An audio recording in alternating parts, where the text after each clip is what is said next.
Hey guys, subscribe for daily content, and if you're shopping for gear, make sure you check out the description for the newest items at some of the very best online retailers. There's also links for some of the items that I personally recommend. Thanks!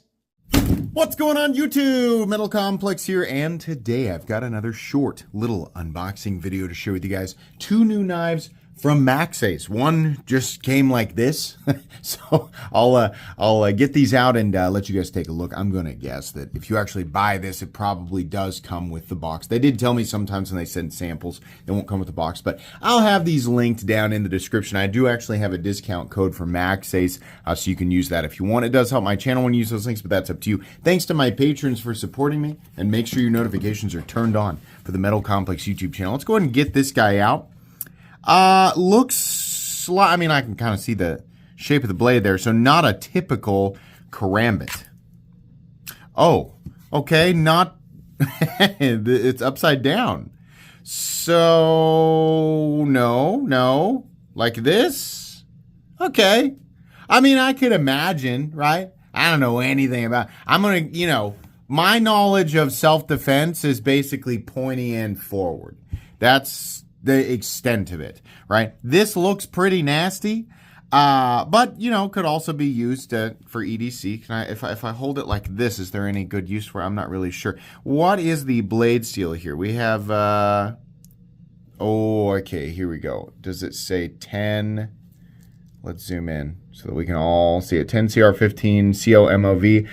I don't know. There's a couple of different 10 CRs that I see, and one of them is the equivalent to Japanese VG10. So I would hope and assume, especially considering that this is not VG10, this is all the CR steels are Chinese steels, and the fact that this is a fairly uncomplicated, I don't think uncomplicated is a word, a pretty simple, it's a piece of steel with two pieces of G10 attached to it. This should be extremely inexpensive. This is not the type of item that I personally will carry, but I know that there are plenty of people who like to carry stuff like this, and some people are probably going to have more of a reason to carry something like this than others. But it is something that's available, and it's a solid piece of steel, fairly thick. I mean, actually, not really all that thick. I think this probably is going to come in at something like 130 thousandths, maybe a little more, maybe a little less. No, let's get the zeroed out. Oh no, it's actually 155,000, so it's somewhat thick.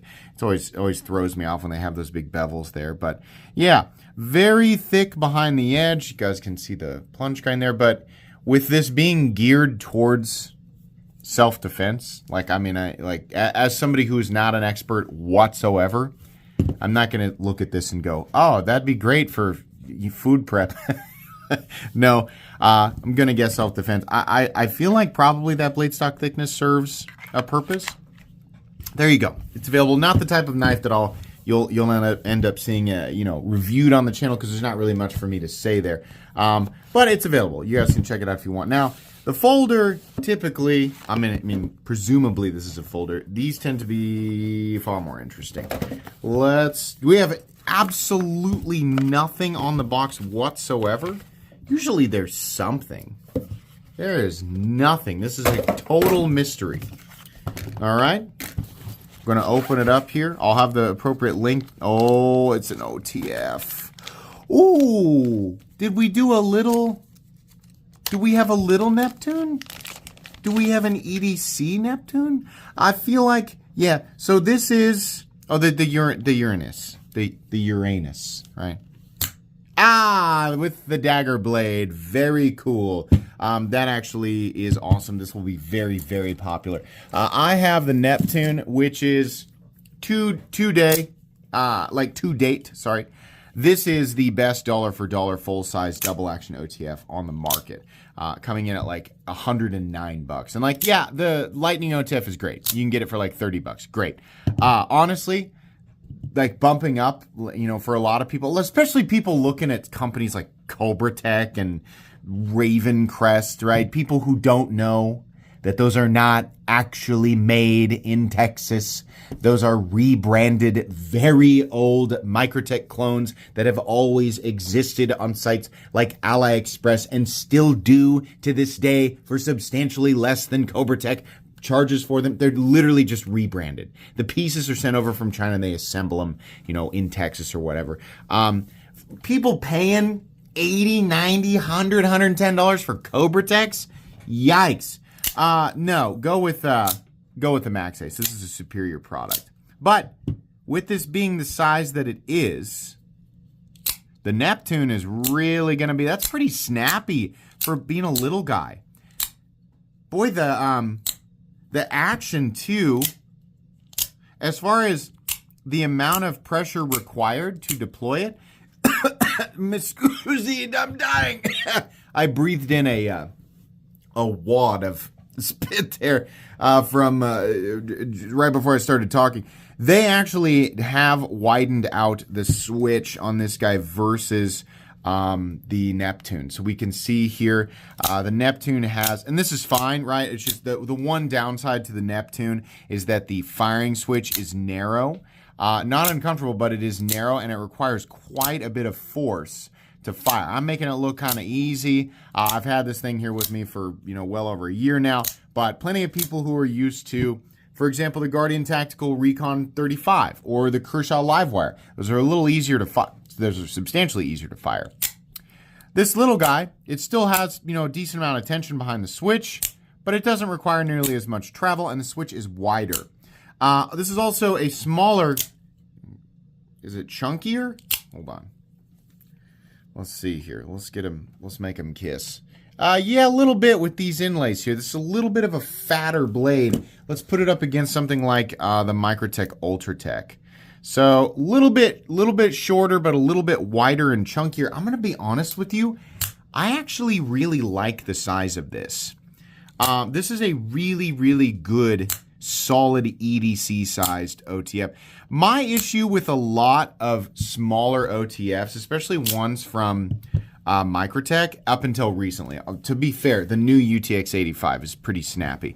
But all of the older, smaller models, like everything behind the Ultratech, they just felt like really lackluster in power. Like they felt very underpowered. Now, this knife does not feel quite as powerful as this knife when I'm deploying it, but it's close, right? It feels substantially more powerful than the older generation UTX-85s.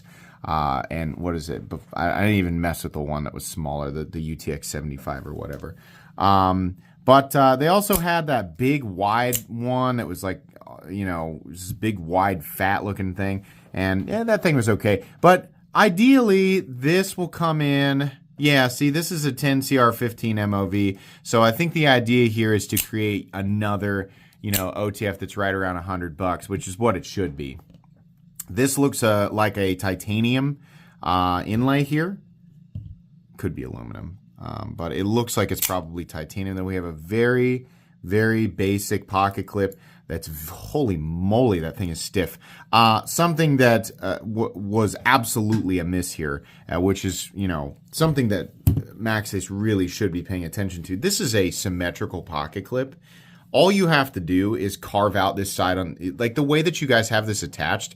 We just need to mill this out right here so the clip can be flipped over so that left-handed people can carry it exactly the same way and not with the button upside down in their pocket. That's the only miss that I can see. That and the glass breaker is kind of ridiculous. Like, fine, it's there, that's nice, but the glass breaker is a little bit ridiculous. Outside of that, though, really good. Holy moly. Whoa! Whoa, whoa, whoa, whoa, whoa! Hold on a second. Are you kidding me? This has 0 blade play.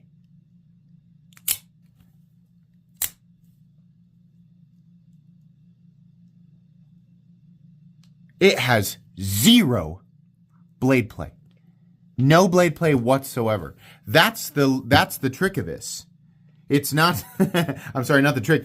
That's the emphasis here. This is not simply a smaller whatever OTF. I'm going to have to put something in the beginning of the video so that you guys can jump to this. Hey guys, I just wanted to add this in here. Sorry for the vertical orientation. This is my conversation with Maxace. I will open this knife up when I finally review it, but I thought that you might want to see what Maxace had to say about it. So I asked them, or I said, it's very cool. Do you have images of the inside and how the mechanism operates? Apparently they do have a video, but it's not been translated into English yet. So he told me the core logic behind achieving a no wobble mechanism is to maximize the effective contact area between the blade and the inner surface of the handle, provided that smooth blade operation is ensured, or that was a comma and then a period there, sorry.